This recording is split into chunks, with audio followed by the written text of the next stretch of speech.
People of these American states united, welcome to the show. The Constitution explained in children's terms. Forget about Limbaugh and Beck. It's time to turn them off and tune in right here. Make yourself comfortable for the next 2 hours and be ready to be reaffiliated with the founding of our great union. This is the show you all have been waiting for. This is the show where you will cast aside your indoctrination into the system of lies and relearn the construct of the Union of States as established and ratified in the year of 1789. I am your host, known only as Harry. I strive to assist the people of the states in recognizing the true heritage of liberty and freedom which the establishers of the Union of Individual States had in plan for their future generations. That heritage was not only misunderstood from the initiation of the contract between states, but it also was reconstructed into the monster which we endure today. The people have the power to cage that monster. However, extremely few recognize and utilize those powers. We will be maintaining strict rules of conduct when we are on the air and ask that all callers do the same. This is an educational show, and we desire that children are able to listen to the discussion here without fear of being offended with foul or hateful language. Please feel free to send a chat message or call into the show. The call-in number is 516-595-8117. That's 516-595-8117. We would love to hear from you. Welcome, everybody. This is show number 10, I believe, January 9th, 2019, and we're ready to dig into this, basically the promise of the show as it is, and get people rolling on what those few words in that little tiny pamphlet mean. Let's discuss somebody who kind of, sort of had some ideas about it way back when, but not so good. But whether the Constitution really be one thing or another, this much is certain, that it has either authorized such a government as we have had, or has been powerless to prevent it. In either case, it is unfit to exist. Of course, Lysander Spooner was referring to the United States government as it had encroached upon the state's powers since the early 1860s, if not before.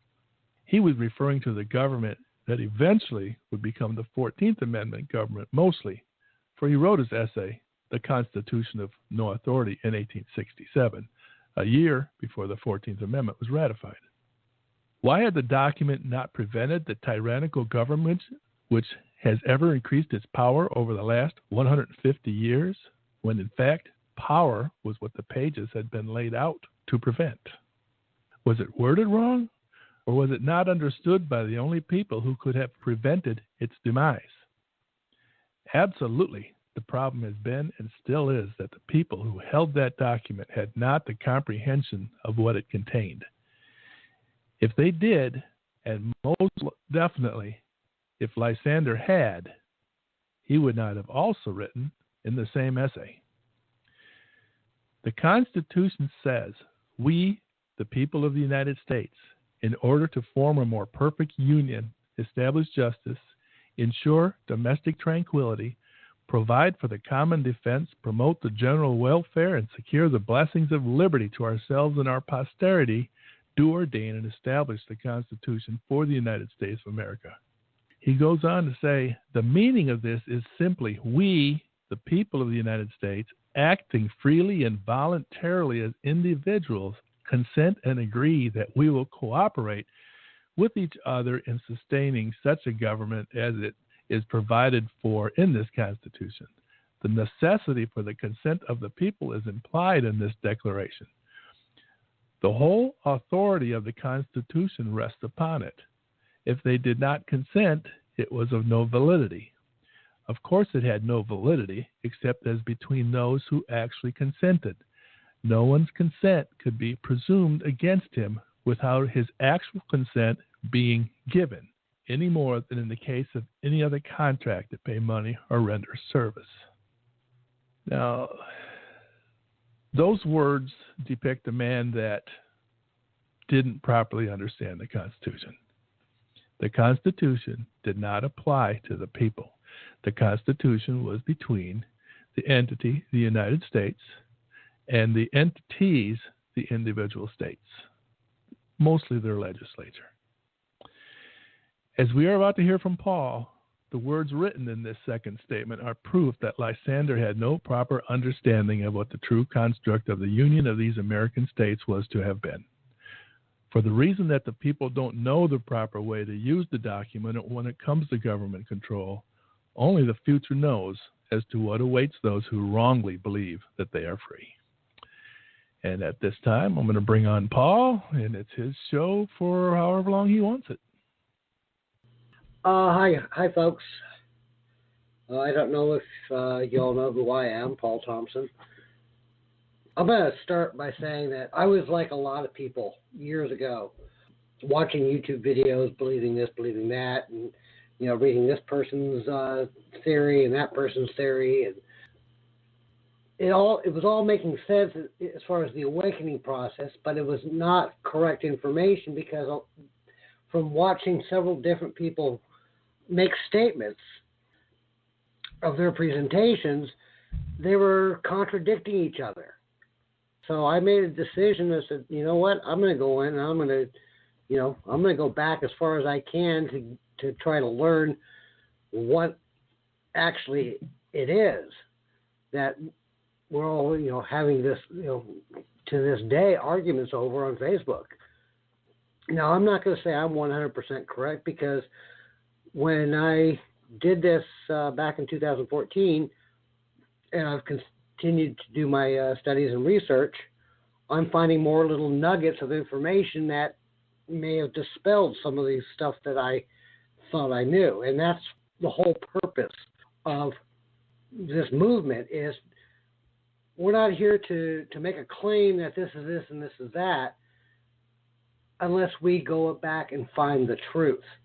And a lot of people that are making money off of the ignorant sheep and everything else, they're only giving you a half truth. I'm not looking to make any money off of anything because I think information should be free to the people because it's written right there in black and white, black ink on white paper. Just if you just take the time to look at it, read it, get some proper dictionaries, not this Google dictionary, not freedictionary.com, not that's all new age stuff. That's current. You have to go back and get the dictionaries of the time, and everything that I've researched came from Bouvier's dictionary of 1856 because it was written prior to the Reconstruction of 1867-68, of the government. It was written for the United States Constitution and the constitutions of the several states. That's a key word right there, is that, we're all running around going, the U.S. Constitution or our Constitution, and it's not. It's their Constitution because you have your state's Constitution. So this is where I wanted to preface. Now, if you go look on the U.S. Constitution Explained in Children's Term page under the show heading, I have posted in the first comment the article I wrote back in 2014, which I will be using as my reference. But like I've stated earlier, I've found some information, so some portions I've never had a chance to go back in and edit it. I will be amending, and I won't be holding it because my learning process is continually changing. So, with that said, we're gonna start it because everybody's talking about we the people, we the people, we the people.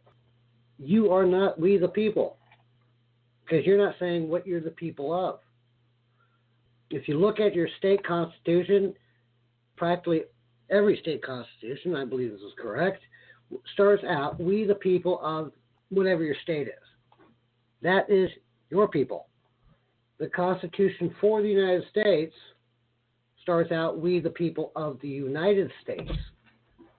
And that they're declaring that they are the people of the United States. They're not talking about the individual states that have their own people under that state constitution. Oh, and I wanted to also say that Mr. Sean Watson is sitting next to me, so if I get something wrong or if he has something to add, he's going to jump in and also provide some commentary. But he and I are we the people of Texas. Harry is we the people of Michigan. Wherever you're sitting and listening to this, you're we the people of that state. You are not of the United States in Congress assembled. And that's where the whole thing lies. So, here we go. We the people of the United States, in order to form a more perfect union, establish justice, ensure domestic tranquility, provide for the common defense, promote the general welfare, and secure the blessings of liberty to ourselves and our posterity, do ordain and establish the Constitution for the United States of America. There's a lot of information in there, and there's a lot of things that can be broken down. So we're going to start off, what is a preamble? A preamble is a preface, an introduction or explanation of what is to follow. That clause at the head of acts of Congress or other legislatures which explains the reasons why the act is made. So the preamble is explaining why they created the Constitution. Okay, it's kind of like a heads up. So, in 1887, Congress called for a special convention of all the states to revise the Articles of Confederation. On December 17, 1787, after 4 months of secret meetings, the delegates to the Constitutional Convention emerged from their Philadelphia meeting room with an entirely new plan of government, the U.S. Constitution.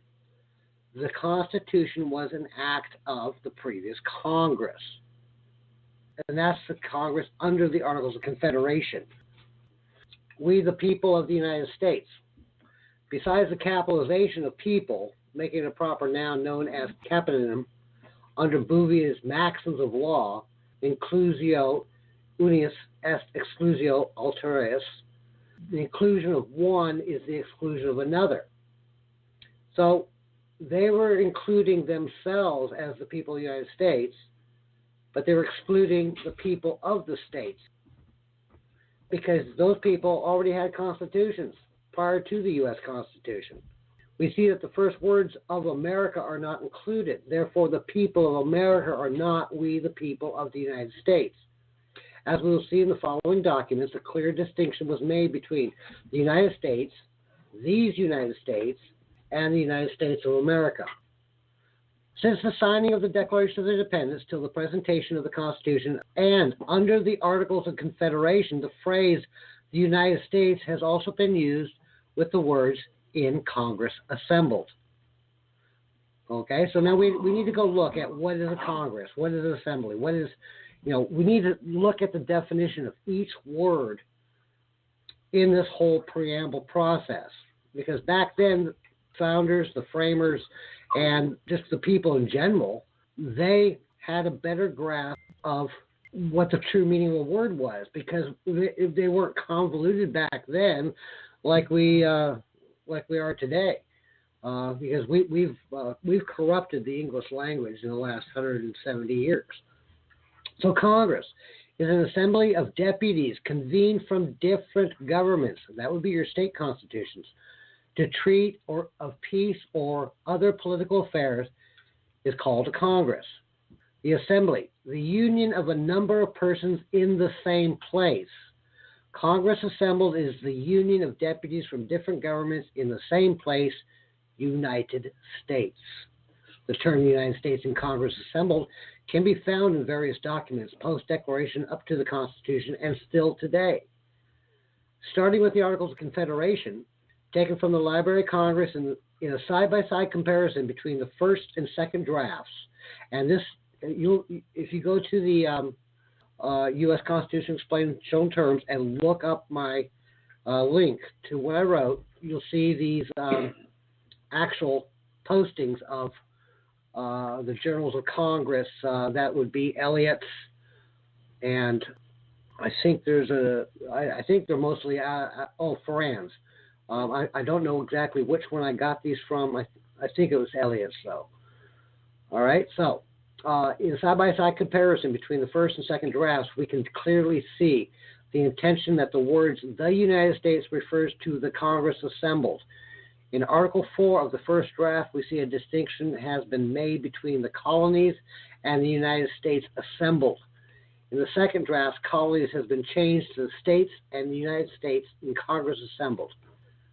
A continuing look at the remaining articles will show all references to the United States assembled. All right, so we're starting to see already that "we the people" doesn't mean anything unless you give it a qualifier at the end of the United States or of the state you reside in. So "we the people" technically is just a generic term because you could be the people of Mars, unless you if you don't specify it. Okay, so we've looked at "we the people of the United States." Second section is "in order to form a more perfect union." Now, this is taken from, I'm going to quote the Articles of Confederation because, first of all, it says a more perfect union. Okay, well, so therefore there's a union that's already in existence. So that has to be perfected. The Articles of Confederation and perpetual union between the states of New Hampshire, Massachusetts Bay, Rhode Island, Connecticut, New York, New Jersey, Pennsylvania, the counties of Newcastle, Kent, and Sussex, on Delaware, Maryland, Virginia, North Carolina, South Carolina, and Georgia. That is the preamble in the Articles of Confederation defining what the Union is going to be. Okay, Article 1 of the Articles of Confederation: "The name of this confederacy shall be the United States of America." Now keep that in mind because we're going to get to that when we get to the very last sentence of the preamble. So here we see a proper and complete listings of the states in union. Now we go back to Bouvier's and we look up confederacy in international law. And now I don't want people to go all, Civil War confederacy, racist, slave holding stuff. This was the original confederacy. International law, an agreement between two or more states or nations. Oh, wait a minute. Two or more states or nations. Okay, well, I thought we had a national. We have one nation now. Why is it between states or nations? Because they're the same, one and the same. By which they unite for their mutual protection and good. This term is applied to such agreement between two independent nations, but it is used to signify the union of different states of the same nation, as the Confederacy of the States. All right, now, just kind of take note to this because the words "of America" at the end of the preamble, this is what I said to take note earlier because of Article 1, that the name of the Confederacy shall be the United States of America. They only appear twice more in the Constitution. Once under Article 2, Section 1, the executive power shall be vested in the President of the United States of America. This is only a reference to the title of office. And it also is referenced in Article 7 in the testimonial. Nowhere in the entire Constitution is there any reference to America or the people in relation to the operation of government. This is the only place that the form of union and states therein are declared and listed. So we have the United States in Congress assembled forming a more perfect union. Now we're going to go to the next section. To establish justice, ensure domestic tranquility, provide for the common defense, and promote the general welfare. This is the continuation of the principles laid out in the Articles of Confederation, and all things governments are instituted to do. The following line after that: and secure the blessings of liberty. Blessing is to give consent, and that can be found in the Declaration of Independence. Governments are instituted among men deriving the just powers, that being the men, from the consent of the governed. The Constitution had to be ratified and consented to by the people through their state legislatures, not the individual. Liberty is defined: freedom from restraint, the power of acting as one thinks fit. The delegates of the several states had the power to act as they saw fit on behalf of the people of their state, to ourselves and our posterity. Now this, I was still a little convoluted back then on the word posterity because I probably held a little patriot mythology in my brain still, and I went down the wrong rabbit hole. But go read what I wrote. I'm not going to go with what's there now because my thinking has changed on that. But the creation of a Congress and being perpetual, it does not depend upon what some patriot myths say, that posterity is your direct lineage, so that only people of a certain line can be there. No, that's because the body was created. The body has to be perpetual. So their posterity is the filling of the office, representatives and senators of Congress. It's not because it is a continuation of passing on of that title. It's not anything that has to do with, unless you carry a certain bloodline, you can't, participate. And we're going to go to do, ordain, and establish. Bouvier's definition: to ordain is to make an ordinance, to enact a law. Establish, to make or form as. The people do not enact laws individually. Only legislatures are authorized to do so on the behalf of the people, consent of the governed. And we're going to get to the last section here, this Constitution for the United States of America. And here's one of my biggest pet peeves is I hate this whole patriot myth going out there that, they changed it from of to for, and they did this and that. No, we started with the Constitution of the United States. Now we're at the end, it's saying this Constitution, right off the bat, this Constitution for the United States of America. Okay, this being referencing what you just started reading, the Constitution of the United States. It's for the states of America in union, because it does not apply to the states. It does not apply to the people of states, because if it did, you wouldn't have a state constitution.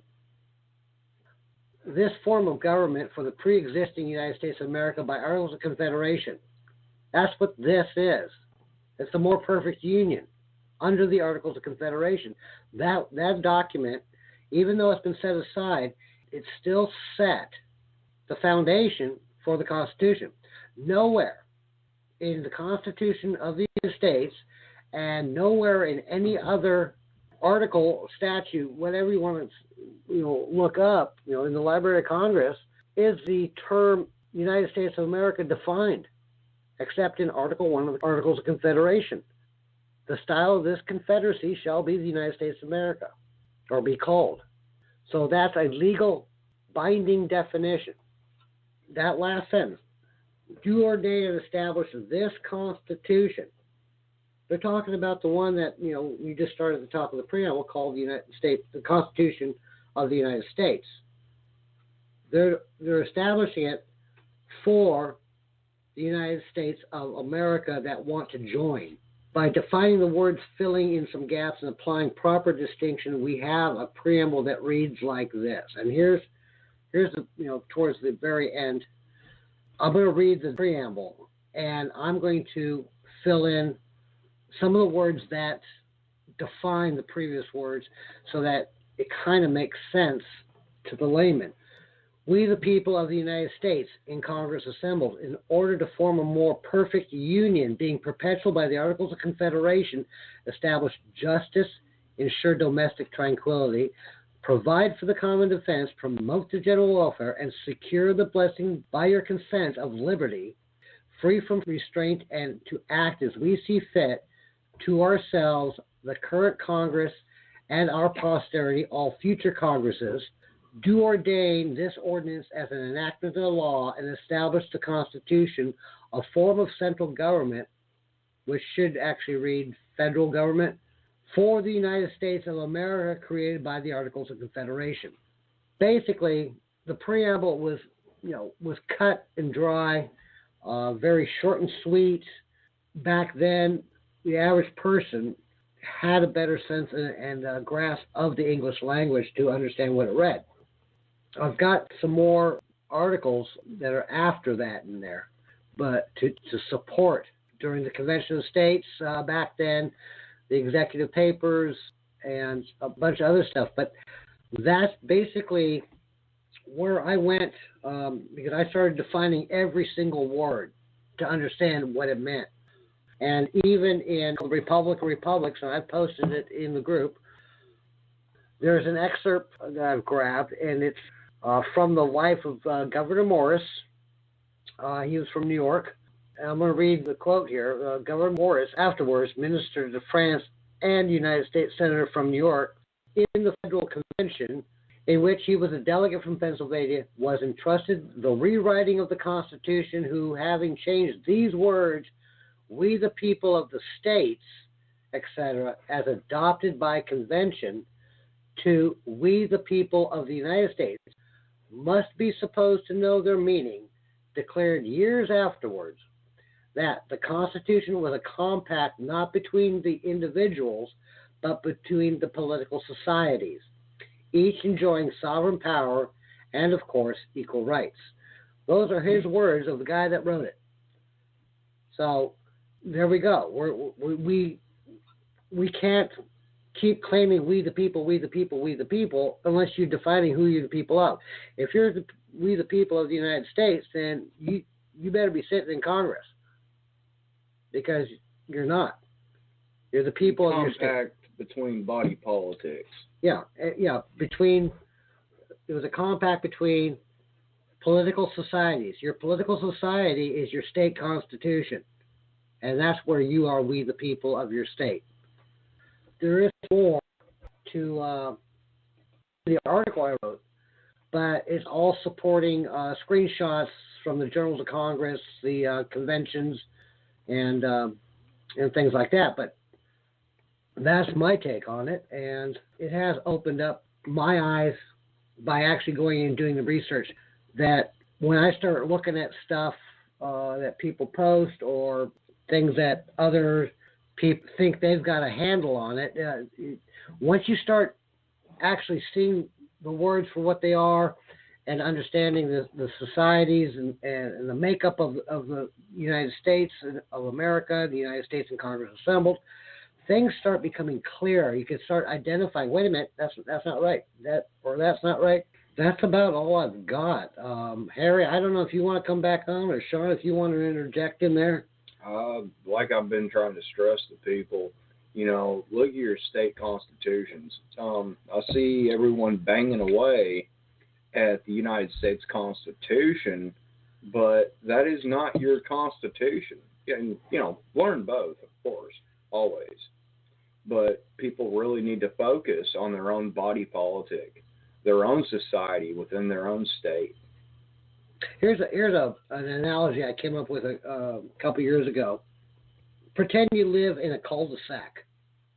So you got a street that comes down, and you got about 5, 6, 10 houses, right there at the end of the street, little circle. Each house has their own political society. Each house has their rules of how they want to conduct life in their house. But since there is an opening of a street coming in to that little circle, perhaps somebody comes in that, from the outside that wants to start dictating to you, you can't do this, you can't do that, you can't do that. So all these 10 houses in this cul-de-sac, well, they decided they want to band together and, form a compact to protect themselves from outside intruders or to strengthen their position. Well, that would be the states coming together to form a central constitution that all the houses agree to abide by, but at the same time, they still have their own independent rules and regulations within their own house. Each house is a state. Yep. And an individual come in doing whatever they do that goes against all these houses. Foreign invasion. Would be Great Britain. Yeah. Yeah, but that's how we have to. So the compact of them getting together, just like the Bill of Rights says, the federal government can't do this against the people. It can't do this, do that.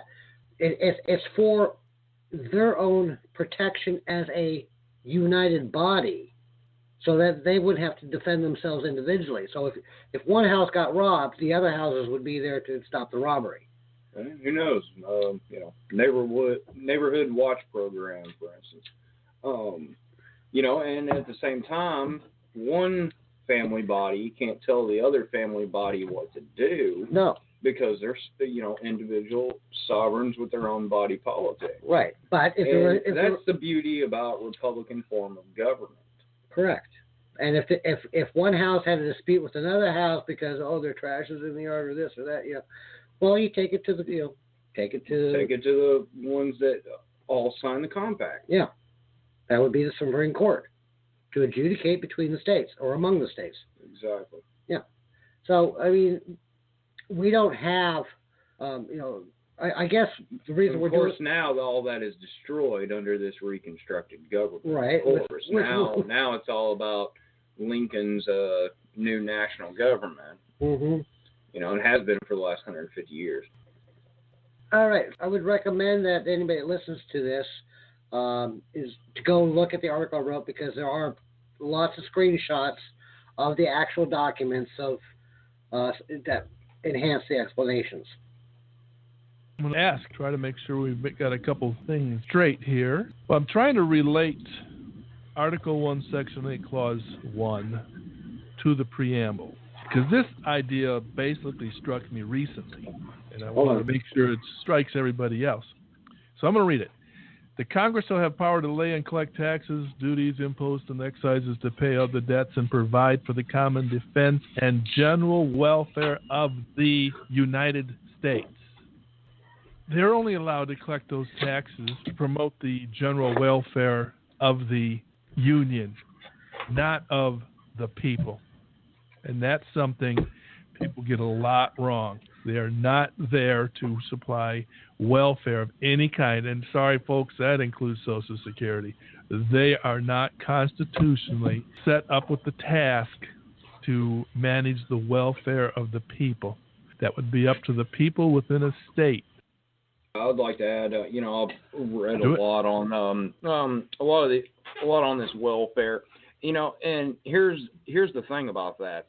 In my studies, even in the 1880s, 1890s, pretty much up to the point of Theodore Roosevelt and Woodrow Wilson's era, that they were staunchly against any form whatsoever of a welfare state. I really just want to. They went so far to say it's not a function of government, and they even though it was a reconstructed de facto Congress at the time, these people saying that they're staunchly against such a welfare state. Oh, even after the 14th Amendment government. Even after the 14th Amendment, yes. At the beginning, yeah. Yes. Yeah. For decades after, like I said, up until about Theodore Roosevelt's era, there, they were staunchly against. You're agreeing with my statement on Section 8. Yes. Okay. Yes. Yeah. Can I jump in real quick? Yeah, do it. Yeah, the general welfare thing, the way I see it, was originally intended to make sure that no harm came to any of the states, so no states struggled and all that. Where it got switched around and reinterpreted was by the Reconstructed government, because they all of a sudden now they took in all these 14th Amendment U.S. citizens, so they took it upon themselves to reinterpret the word general welfare as a welfare of our people. Yeah, and actually, the 14th Amendment, the way it's worded, kind of does put them on their doorstep now. Mm-hmm. It really did. Well, look at Section 4. All the United States debt. Well, these U.S. citizens are now responsible for that United States debt. And right there in Section 4. Right. But my point is that not until literally the 1900s, basically. Sure. That even the 1880s and 1890s, even though that it was a de facto unlawful Congress completely because of the Reconstruction era. Even with that, the congressmen at the time, all of them were staunchly against, these food stamps, these welfare advocates, all of this. Okay. The function of the federal government, now nationalized government, of course, was never to make dependency a real deal. Okay, we can look through history that anytime dependency of government starts doing that, tyranny always follows. And these men, even though, 20, 30 years after Reconstruction, they weren't stupid. They knew this. Yeah, and I wanted to go back to the to-do list that basically Paul explained the preamble was all about. It's basically of a to-do list of the Congress. And the tasks assigned to Congress in Article 1, Section 8 were all how the Congress was supposed to accomplish the to-do list in the preamble, the general welfare, the common defense. That's what Article 1, Section 8 was all about, was listing what they could do in order to promote all of those things that were in the preamble. Well, the way I look at it is really simple, and I'm not going to quote anything because it is simple. It is simple. It is simple because, okay, say the compact, the United States of America does get invaded. Okay, yeah, I'll give them that. It's a duty of Congress to, do whatever is necessary to stop an invasion. What it is not strictly, it is strictly forbidden to do, is exercise anything over the individual, which is exactly Correct. what this nationalized government is doing. Yes. And I wanted to point something out that I forgot to mention earlier, is that if you read the opening preamble of the Articles of Confederation, it lists all the states that came into that original Confederacy compact, and that included Rhode Island and North Carolina. Now, when the Constitution was ratified in 1789, Rhode Island and North Carolina didn't come in until 2 years later. So they were their own individual nation-state sovereigns, because the Articles of Confederation basically, washed away, and the new states entering this new Constitution, they were left out in the cold. See, the U.S. Constitution was constructed as a voluntary compact. We didn't have Articles of Confederation, but we have a Constitution, and all the states are in. No, they had to decide if they wanted to join it. It's a transition period. Yeah, but right. I mean, I'm wondering what would happen if North Carolina and Rhode Island just said, screw it. We'll create our own little union between these two states. And they could have. Yeah, but we must also remember that one of the biggest gripes, a lot of people, talk about Patrick Henry, for instance, that he was not in favor of such a United States Constitution. A lot of these signers, the original, 55, people that were there, many left, and the Articles of Confederation advocates kind of leave this out a lot, that there were a lot more people. A lot of people, they got sick. This was over a period of 3 months, okay? And during the summer, and they all had their farms and whatnot in order to get back to, But a lot of the ones that didn't sign what the Articles of Confederation advocates still to this modern day say, well, they didn't sign, blah, blah, blah, they didn't agree. There's one main thing that they always leave out, and that when the Constitution was introduced, it did not include a Bill of Rights. Right. They conveniently leave that out. And we also have to remember all but 5 of the original signers to the United States Constitution, all but 5 were at one point in time, whether former or present, were within the Continental Congress at some point in time. And another thing is that the Constitution of the United States, if you look at the very last sentence where they signed, versus the Declaration of Independence. The Declaration of Independence, everybody signing that document pledged their lives, their sacred honor, their fortunes, and everything else, because they were making a declaration. The Constitution all the people that signed that, they signed it as witnesses. That's like a notary republic type thing, It's like, right. yeah, I witnessed this creation, but the document is not a ultimate godforsaken thing that we have to protect. No, because the Declaration, which they signed their lives, fortunes, and sacred honor on, states in the second paragraph that we have the right to alter or abolish or change whatever we want when we want, and we're not doing that. We're just holding on to this thing like it's sacred, or throw it away because it doesn't work. And yes, I have my quotation mark fingers up in the air when I say it doesn't work. People are ready to throw it away, but it's like, why would you throw something away that without knowing what it says first? Right. We either need to restore what it created or abolish it. This in the middle stuff, because nobody knows what it says, is the wrong way to go.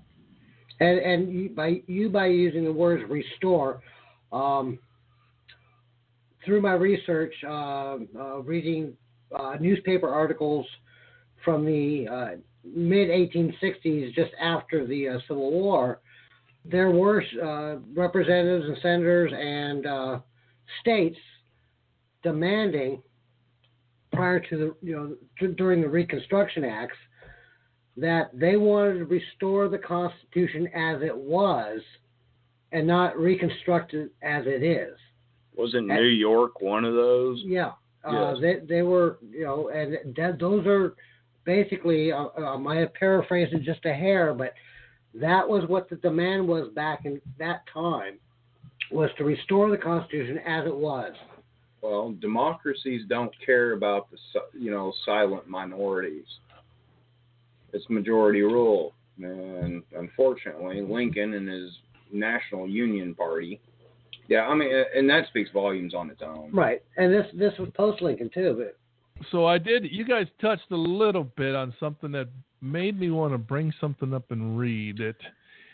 I'm not sure what it was you guys said. Something about the armed forces or police departments or something you said about, because there's no one other patriot myth is that the United States, the Congress and Assembly, is tasked with protecting the states. They are not. They were tasked with funding the training, funding the arming, and having a uniform way of training the militia so that if they were called together, they worked as one big army. But the states were able to pick the generals so the Congress was not tasked with protecting the states. The states were supposed to protect themselves. And if these people today worrying about this wall, if they feel that people are coming into their state, they should be at their border protecting it. If they feel, it's up to the people of that state to decide whether or not to allow them in. Well, don't worry, Harry. Don't worry, Harry. Texas is on it. Sean and I are building a wall. Cool. No, you're 100% correct, Harry. Yeah, people have completely got away from self-protection. And this is something that a guy named Maccaben T. Owens in August of 2002 just recently wrote, and it's in, I think it was a book called Soldiers Aren't Cops. From its origins in Britain, the posse comitatus, literally the power of the county, was understood to be the people at large who constituted the constabulary of the shire. When order was threatened, the sheriff or sheriff would raise the hue and cry, and all citizens who heard it were bound to render assistance in apprehending a criminal or maintaining order. In this tradition, the sheriff in the American West would raise a posse to capture a lawbreaker. We should be able to call our neighbors when we're in trouble, not the police, our neighbors. I've read that today, hundreds of times, Harry, yes. Yep. Today, the neighbors peek out their window and just look to see what's happening. And then call more cops. Turn on the phone and record. Yeah, get out the phone and record. Yeah. And first and foremost, and the people in the militia movement, routinely call that kind of like the old militia code, if you will. Whether they get it or not, I don't understand. But yes, first and foremost, just like with this southern border situation, this de facto centralized government, originally under a Republican form of government, they had no say-so in immigration. It was left to the states. Right now, it's a game to them, a big game. Right. It's a money deal. Going to get them votes. Now, to keep it to the constitutional principles, if I don't know which article it is, but under the Constitution, we can only have a national army for a 2-year period. Yeah. That's in Article 1, Section 8. Yeah. The Congress shall be made up of militia on top of that, not mercenaries paid every month. Yeah. So if you go back through the last 10, 20 years, every 2 years there's another crisis or something that the army needs more funding, so they can keep that standing army. Oh, they don't even try to hide it. Just as important, the 2 years, keep in mind, people don't understand representative government. Representative government is where the representative takes the vote of the district to Washington. And if the vote of the district says war, then he goes to war. If the vote of the district says no war, he goes and says no war. Or no more war, he goes and says no more war. If he doesn't, the 2-year replacement of our representative and the 2-year limit on Army's funding is not coincidental. Yeah. Well, the state, say the state of Texas says, no, we're not going to be joining you, California, New York, and X amount of others, on this war in the Middle East, under a Republican form of government. Then guess what? The people of Texas don't go to war. And just like World War I, we didn't want any part of that, and the people made it mandatory clear that so we don't want to go to Europe and join that thing. And then what was it? The World War I was Lusitania, I do believe. Yeah, yeah. So but even that, was that an actual attack or was that a false flag? Just to, who knows? Just to break the psyche. Could have been a good old Stalingrad. Yeah. Don't know. What are you doing March 2nd? March 2nd? Yeah. I'm trying to remember what significance that is. It is Reconstruction Act. Why are you asking me about March 2nd? Yeah, it's also Texas Independence Day. Yeah. Oh, I'm not coming down there again. No, I can't afford that. Come on now. I can't afford that. Guess who's coming out to? Guess who's planning to come out to watch it? Who? Milo Townsend. Oh, I'd like to meet him. Yeah. Yeah. I think John might come back too. That last trip cost me like $750, and if I had a December like I did November, I'd go pick these guys up first class. But I worked my butt off in November and managed to build up enough bank account to cover the fact that I hardly did anything in December, and my phone still ain't ringing. I mean, I've worked on a couple cars here and there, but I can't spend that money unless I have a really, unless it gets really crazy for the next 4 or 5 weeks. There's no way. There's no way. Well, basically that event, we're planning on signing our Texas Declaration and getting, hopefully, all the paperwork in order to get recognition from North Carolina. Affidavit of citizenship and domicile as well. It's going to be a huge event. Yeah. Now, if there's another cooking contest, I'm not going to be handed my protein at the last minute and have to scrape up spices, am I? No, but we'll do like a Gordon Ramsay style, surprise box of, make something out of this. Bring it on. Bring it on. Keep me posted of who's all showing up, and as we get closer, we still got some time.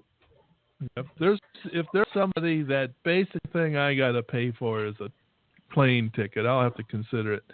But Most likely not. Most likely I can't squeeze that money out of the Well, budget. it's like I posted, on one of your posts there, one of the comments, it's like, hey, this guy Harry came all the way from Ohio, Yeah. I just had a good Not many people will do that. No, I'm telling you, brother. And I had right after you guys called me and asked me to come down. I had not been busy at all. Right after you called me, I got super busy, and the money was just pouring in. I said, you know what? I'm not going to miss this one, and I'm glad I didn't. I'll probably have to pass out on that one. Well, the only problem... Or come down and drink beer and pass out, but one of the two. Well, we're not going to be probably holding at the same place this time. We're looking at getting a conference center that we can actually do a formal meeting in, and we'll just bring everybody up here and use mine. We've been talking to the. That's treason. We've been talking to the Treasury Department here down here in Texas about it. He came up to Paris yesterday, kind of just out of the blue. Jim did. Mm-hmm. That was really good. Got to see firsthand one of our job sites and everything. We were all leveling a house, of course. But spent some time with him talking. Going over a few things. Got almost like a little mini meeting, if you would. Yeah. Impromptu. But it's not going to be the camp out type situation this time. We're looking at doing this thing right. Yeah, if North Carolina's delegation is coming out to witness, and then we can sign a compact agreement, that would be great. Actually, we wouldn't be able to sign a compact agreement. I don't know what they call it. Treaty. No, two states cannot make a treaty amongst themselves. That's unconstitutional. Well. But but two states can, quote unquote, say, "Hey, sister state, how you doing?" Yeah. Well, that's under the original Constitution. They can't do that. Under today's Constitution, I don't know what they can do. Well, apparently they can build a wall. Yeah.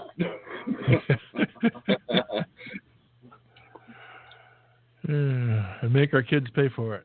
And declare a national emergency and boast about it as well, according to Donald Trump. Well, he hasn't declared it yet, but he's using it as a national emergency under a national emergency. Yeah, no, the national emergency to save the Reconstruction national emergency. Yeah. God. Using eminent domain because, without eminent domain, according to Trump, no road would exist in the United States. Huh? Oh, yeah. Yeah. He said that a couple days ago. According to Trump, he said that without eminent domain, that there wouldn't be a Highway 1 in the entire United States.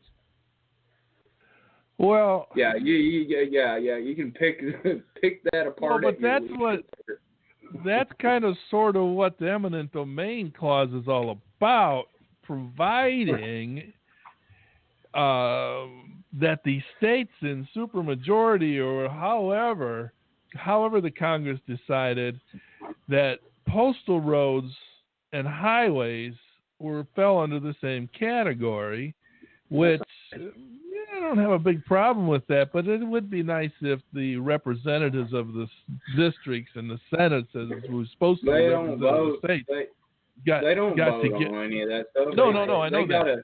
They got a dedicated unconstitutional agency for that stuff nowadays. Yeah, I know.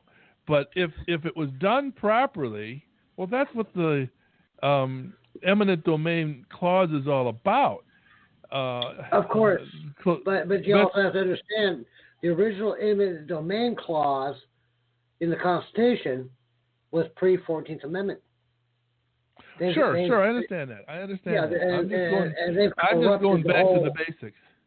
Yeah, with the state's the legislature's permission, sure, they can build a port, they can build a army base or something like that. Sure, yeah. And voluntarily or involuntarily take the property away from the owner, but compensate them properly. only to do the things that they were allowed to do: postal roads, magazines, to supply the militia with their weapons, not their army, not the police forces, not the FBI. They're supposed to have magazines to let the militia, if there's attack, someone's coming into your state, you go to the army. I didn't see roads on that list. Yeah, well, that's what I said. That's what I said. They didn't have the same with them being able to have a navy. They were allowed to have a navy, not an army, a navy. I'm pretty sure, had we kept the Constitution in the form it was supposed to be, by now they would have been allowed to have an air force too, but not an army. Well, we still have Air National Guards. Well, I don't think we'd be at war with half a dozen, a dozen countries or better either, But that's just my personal thing. But also in the 14th reconstructed government, look at the 50s. Eisenhower, declared, we're going to build an interstate transportation system because it was for moving the military equipment around faster. That's why we have all these major highways now. Yeah, and I don't have a big problem with that as long as the Congress said and the states said, yeah, we'll fund this, let's get it done. But that's not how it was done. Ooh. No, it was just like BLM, what they tried to pull a couple of years ago up here at the Red River, Texas was just fine with it. Oklahoma, it was a Texas-Oklahoma issue.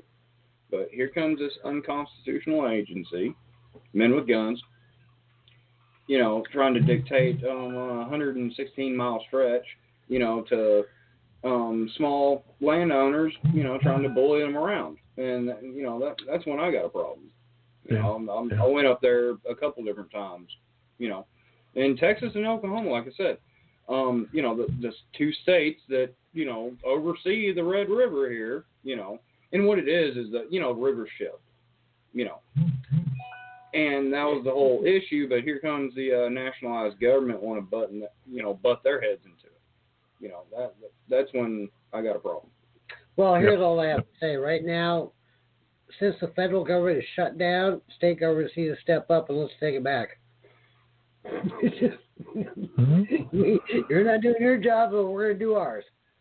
I'm all for taking the NSA. Getting back to something, what you said earlier too, Harry, is the states appointing their own generals as far as the militia go. The governor can general they want to, but normally a governor appoints a general. This is under just the like I said earlier, I think kind of the old militia code, if you will. There may still be some of the structure left. There might and they're supposed to be organized. They're supposed to be well regulated, meaning, and a lot of people take well regulated the wrong way. All well regulated means is basically having the same basic uniform, having the same firearm. No. Because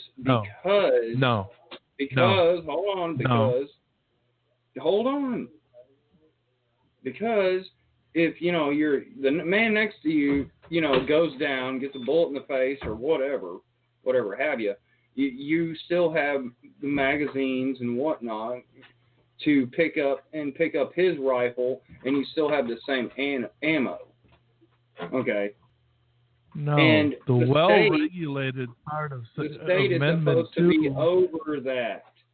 Come on, let me say something. They're supposed to the well-regulated words in Amendment 2, the words well-regulated meant well-practiced, kept in tune. It also meant the same arms. It also meant the same, basic clothing requirements, just to make a functional army, essentially, if need be, an army of the people of that state. I suppose you could squeeze that in parentheses after being well-practiced. That's a fact, Harry. I was in the militia movement for a lot of years. You were in the 14th Amendment militia movement. U.S. citizen militia movement. What kills me now is all these nationalized, all 50 states groups, which is completely unconstitutional. They're committing treason. I want to save that for a later episode, or maybe I just will be quiet, like Oath Keepers. Oops, did I say that? All right, is Paul still there? Yeah. I want you barely touched on it. I want you, because what you said made me pull open and look at Article 2, because I hadn't, since you've convinced me that United States and United States of America are the two different entities. Yes. I've always said that for quite a while now that the president is not our president, it's the president of the Congress assembled. But the wording in Article 2 is President of the United States of America. Explain that one. Well, because he's representing all the states when it comes to international relations. He's representing all the states as a whole. Okay, so we're still not referring to the people of the states. It's the United States of America. It's not the people of the United States of America. He is the leader. Since the states cannot go to foreign nations and do treaties and pacts and things like this, since we are in union, he's the one that represents us as states overseas. So I am correct when I say he's not our president. He's the president of the Congress. He's the executive branch of the Congress. Of the Congress, but he's also the representative of the states in union. Of the states. Well, union. But not necessarily. We do have ambassadors for that too. And that there falls under the General Welfare Clause to provide for the general welfare and common defense. And so if we as states are mass producing corn, and we've got all this bulk surplus corn, and we need to sell it, he's the one supposed to be over there negotiating the trade deal. I'm going to have to disagree with some of those things. No. Yeah, in our early founding, we always said we sent ambassadors. Tell me how many times did George Washington or Thomas Jefferson go over? Well, that's what we have ambassadors for, yes. Yeah. And that's just commerce. But the ambassador between countries. Ambassador is an office under the president, though. Yes. Yeah. But an ambassador is working at the dictate of the president. Correct. Right. Ambassador can't go unilateral. And then comes back and says, "Hey, Congress." Yeah. So if the president has to travel and represent the states and saying, we got this situation here, and our general welfare, you're hurting us trade wise or this, he's the one that has to make the ultimate deal. Yeah. And I hate to say it, but I kind of think that's what Trump's doing these days. Is finally actually. He's doing awesome for the centralized government. Well, yeah, but in the sense of he's not he's a hard-hitting president of you're screwing up, the economy, for Americans, and I'm not going to take this deal anymore, or we're going to change this deal. I mean, even though we're in a 14th reconstructed government, I do think that, he's not playing the status quo game. He's actually just, my way or the highway type game. Well, that's kind of what he knows anyway. Yeah, he's been in business for decades. Well, and right now the United States is a business. His daddy oversaw business. His uncle was in government.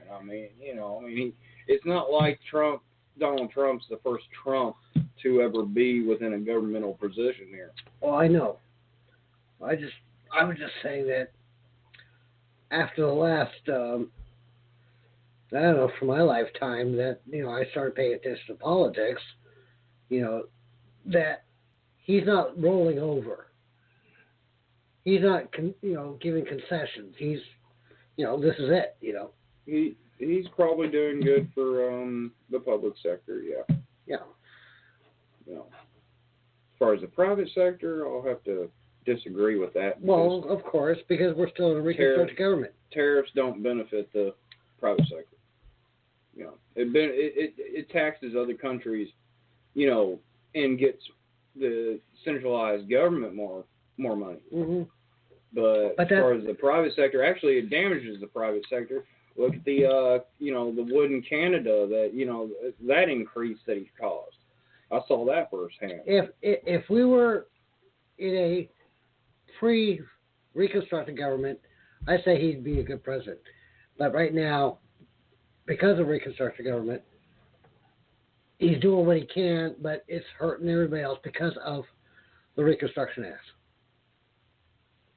Well, he did say the other day that if he could go pre-NAFTA, that'd be fine too.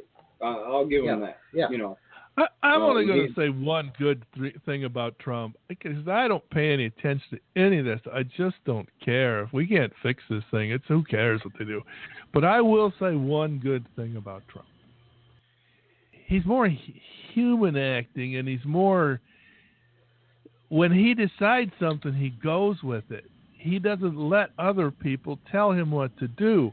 And if he was acting in a pre-Reconstruction government, I think you're right. I think he would be doing a good job. But he's trying to take on all the pile of stuff that's been piling for 100 years and trying to make sense out of it and do something. And he's just as lost as anybody else is.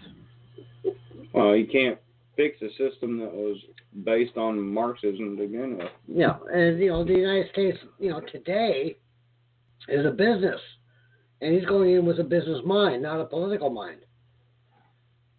Yeah, it's kind of always been a business. Every government. Well, that's why I hate. The United States is a corporation. No. I'm not going with that analogy. I'm just saying that he's running this like a business. Every president that we've had has been more political.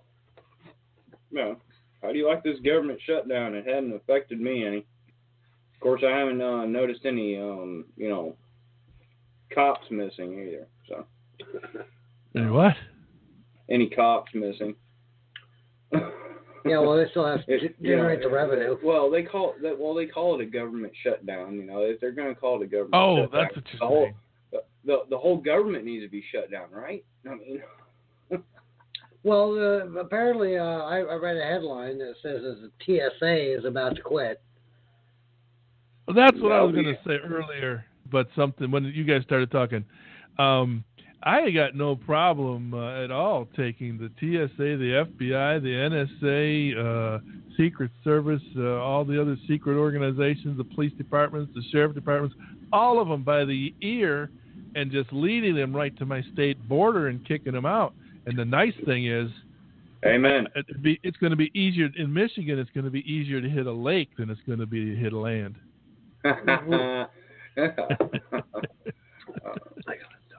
Blue is the new red. My say. You gotta wonder how many of our founders did kick some of them British in the ocean. Well, I would have. I wouldn't have wrote home to their families and let them know where they were. How's that for an answer? No, but what is this government shutdown? What is it, about 20% of the, government sector, I guess you could say? It's only about 20%. So, I mean, say Trump does keep, and doesn't compromise, and does keep this government shut down for, say, months and months. Doesn't that kind of reflect on saying, hey, we don't need that 20% or 99%. Don't need any of them. But, this government shutdown deal too is, it's not actually affecting the states. State government's still going. I would say as it should be. If it wasn't full of United States citizens, I would say as it should be. But that's a different deal. But as far as the centralized government, I guess, It's right at 20% shut down. But unfortunately, the United States citizens and their debt keeps going up too. That's one thing that Trump hasn't even, remotely even put a dent in, is the humongous debt problem. And honestly, I don't think it would ever fix itself anyway. I think it would completely need a whole new overhaul. And as long as the United States dollar stays the world currency, that debt is going to continue to rise by default. It was designed to do it. I sure don't have the answers. I get a kick when people ask me what's this. I don't know the answers. I'm only telling you the way it was supposed to be. Don't look at me for answers. All I know is can I just have my Republican form of government back? This is just going to say, we're not going to fix this unless people understand what we were supposed to have and what we'd have and know the differences. And then maybe together we can come up with solutions, but no one person is going to have the answer. It's just too complicated to have the answer. And now that's where I get to do my plug. Yeah, because hopefully I'll get some residuals off this. What are you running for? What office are you running for? No, nobody has the answers, but there is a direction we can. So if people would go to America's Remedy and watch their stuff and read the material, that's the closest we've got so far as a solution.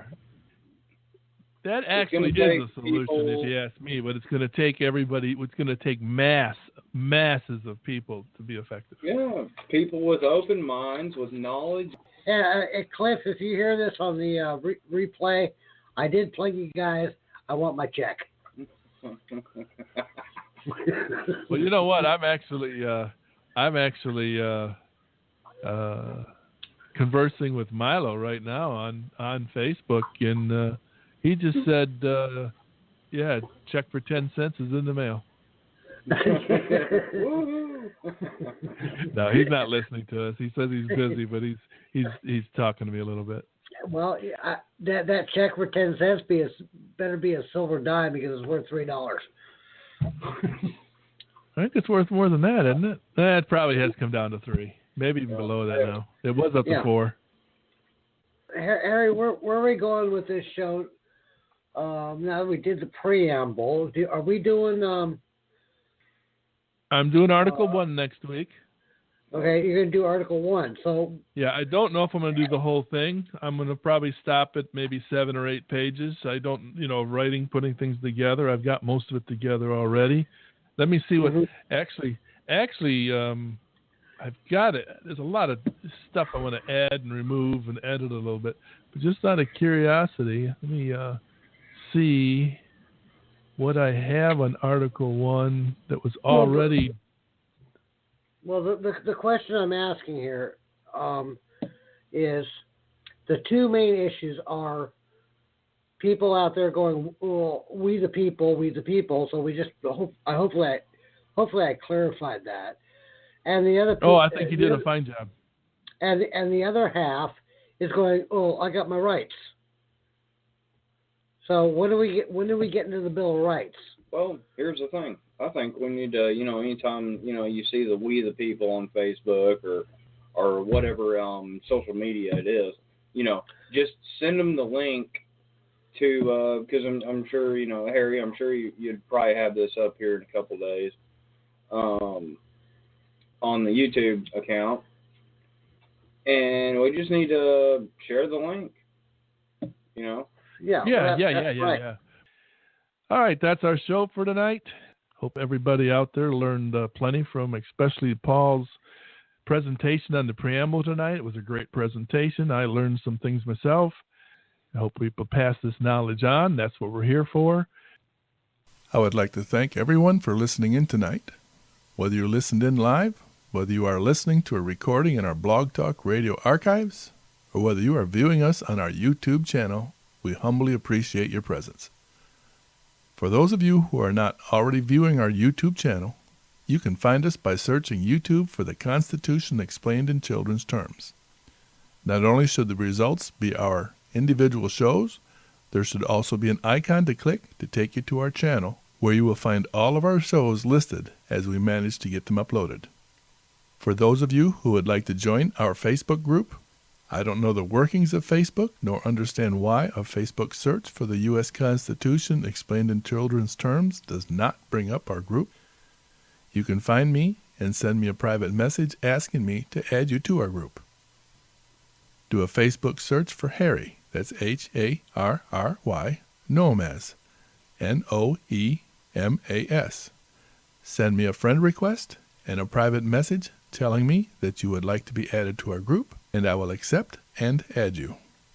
That's our show for tonight. However, I would like to leave you with an important thought. We cannot repaint the past.